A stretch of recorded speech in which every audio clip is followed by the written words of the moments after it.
سلام دوستان عزیزم، کاظمی هستم از مجموعه ویدیوهای آشپز ترک که امروز یک نوشیدنی تقریبا بگم جهانی مربوط به ترک ها نیست، هیبیسکوس رو میخوام درست کنم. شاید اسمش شنیدی یا بعضی دوستان حتی استفاده کردن.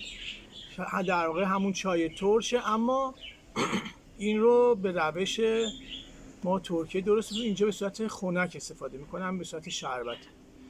این گیاه از جامائیکا میاد، اونجا به نام آکوا اسمش برده میشه. واقعا برای سلامتی مفیده، فاقد کافئینه، فاقد کالریه. برای کم کردن وزن استفاده میکنن.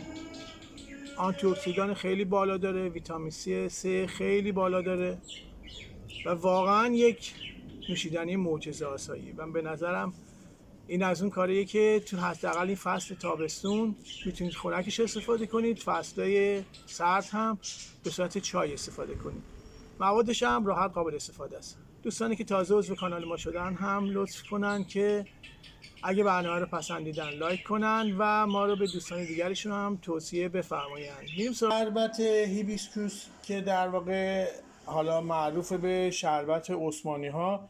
تو ترکیه خیلی مشهوره، مخصوصا در ماه رمضان خیلی استفاده میکنن. موادش رو میریم که سریع بگیم چی هست. البته این هیبیسکوس چی هست؟ این از جامائیکا میاد، به نام آگوا اونجا معروفه.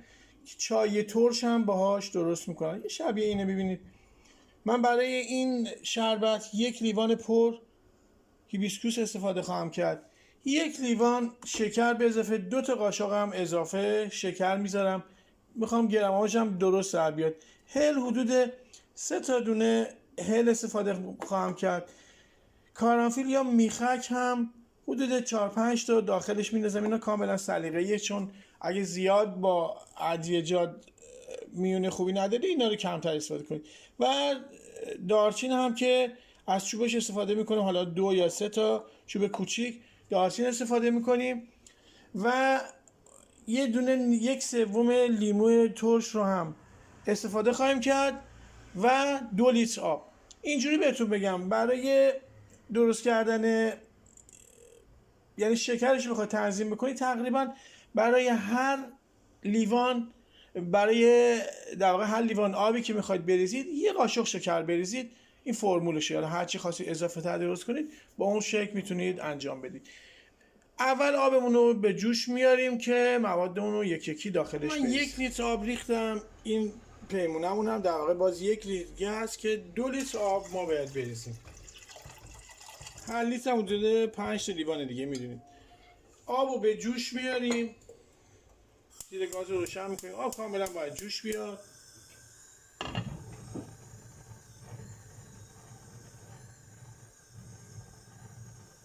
گلمون هم در واقع میگیریم، یه دور با آب سرد میشوریم و توی صافی میذاریم. آب گرم نباشه، آب سرد بشه که رنگ از دست نده.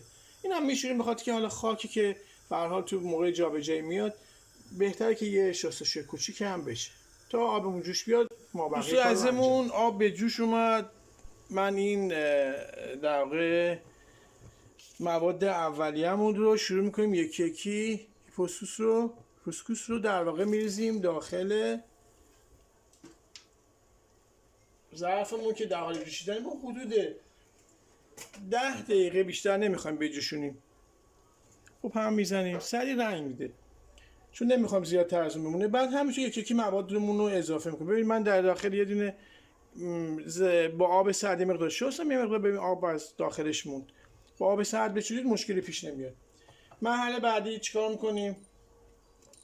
میخکامون اضافه میکنیم. ببینید میخکامون هم من یه 3-4 تا از این میخکامون هم میندازم داخلش. اینو تمام گفتم سلیقه‌ایه. دوستانی که دوست ندارن زیاد تمایل به اینجور ادویه‌جات ندارن کمتر بریزم. هل رو به همین صورت، هل رو هم بشکنید بریزید خیلی بهتره، یعنی دونه هاش بزنه بیرون بهتر. اون به این صورت میتونید بریزید که من هلم حالا 3 تا دونه میریزم. تا همین اقصا خدمتتون عرض کنم که این خواص این شربت، البته به صورت چایی هم استفاده میشه. ما حالا به صورت شربت سرد استفاده میکنیم. برای فشار خونای بالا، دوستایی که فشار خون دارن فوق العاده خوبه. برای کم خونی بی نهایت مفیده. بیماری های کبدی، برای وزن کم کردن عالیه جدا. اینجا ترک‌ها خیلی خیلی این شربت استفاده میکنن، حتی تو مکانهای ورزشی سفارش میکنن از این استفاده کنید. ویتامین C فوق العاده زیادی داره، آنتی اکسیدان فراوون داره و برای کسانی که دارای اضطراب هستن هم فوق العاده عالیه. یعنی اینم توصیه میکنم حتما استفاده کنید. من خودم یه دوره واقعا مشکل کاریمون طوری بود که کارمون سنگین بود و واقعا اضطراب پیدا کردیم و خوشبختانه این کمک کرد به من، خیلی کمک مفیدی بود. ببینید من 3 تا تیکه فقط چیز رو ریختم داخلش، این دارچین رو ریختم. بعد از همه مراحل دارچین هم موقعی که 10 دقیقه ما در اینو میذاریم 10 دقیقه با آتش کم اجازه میدید دم بکشه، بعد آتش رو خاموش میکنید، دارچینا رو در میاریم و اجازه میدیم کاملا دیگه بمونه با هوای محیط یکی بشه. شکرمون هم میریزیم با عسل. من اینو درست کردم با عسل، هم با کیفیت شکر نمیشه متاسفانه. من خودم طرفدار شکر نیستم ولی خب متاسفانه با عسل هم مثل اون نمیشه، یعنی طعمش تغییر میکنه. همین رو که انجام دادیم بعد لیمو رو هم 1/3 لیمو رو هم داخلش میذاریم و درش رو میذاریم و حدود 10 دقیقه اجازه میدیم که با آتش کم دم بکشه.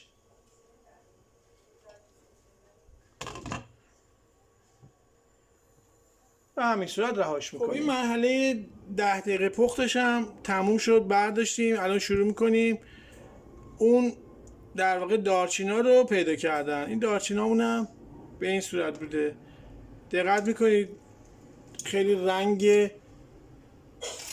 تیره‌ای پیدا کرده و حالا بمونه هرچی بمونه بیشتر هم رنگ میده. ببینید به این صورت رنگ شده.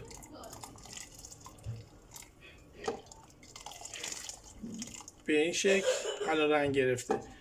اجازه میدیم کاملا خنک بشه، بعدن صافش میکنیم، از صافی میگذرونیم و میذاریم توی یخچال بمونه که شربتمون هم حتما تست هم خواهیم کرد. خب دوست عزیزمون این هیبیسکوسمون هم در واقع این شربتمون هم دیگه تقریبا ولم شده. من از صافی ردش میکنم. بعد رنگو ببینید چه رنگی شده. خاطر که زیادم نمونه، حالا تا صبح یه سری ادویجاتش ممکنه دیگه به ذائقه ماها نخوره. البته ترک‌ها میخورن، خیلی هم دوست دارم، ولی من اینجوری صلاح میبینم که اینطوری باشه بهتره، چون به اندازه کافی رنگ داده، جا افتاده، کافیشه. اینا اجازه میدیم دیگه کاملا خنک بشه. بعد داخل یخچال میذاریم. حدود 2 لیتر ما شربت پیدا کردیم و شربت به این غلیظی. با هم تست میکنیم، نتیجهش هم با هم دیگه میبینیم. دوستای عزیز و گرامیم، هیبیسکوسمون هم حاضر شد. شربتی که دیدید خیلی سختم نیست درست کردنش و راحته و من با اجازهتون ببینید تا یخچالم گذاشتم و حالا رنگ رو ببینید چقدر خوش رنگه و جای همتون خالی. واقعا این شربت خیلی شربت خوشمزه و پرخاصیتیه و دوست دارم که همه دوستانمون اینو در منزلشون انجام بدن. من با اجازهتون طعمشم میچشم و خدمتتون میگم که چطوری شد. من این شربت رو با اجازهتون طعمش رو هم تست میکنم. بسیار طعم خوبی داره.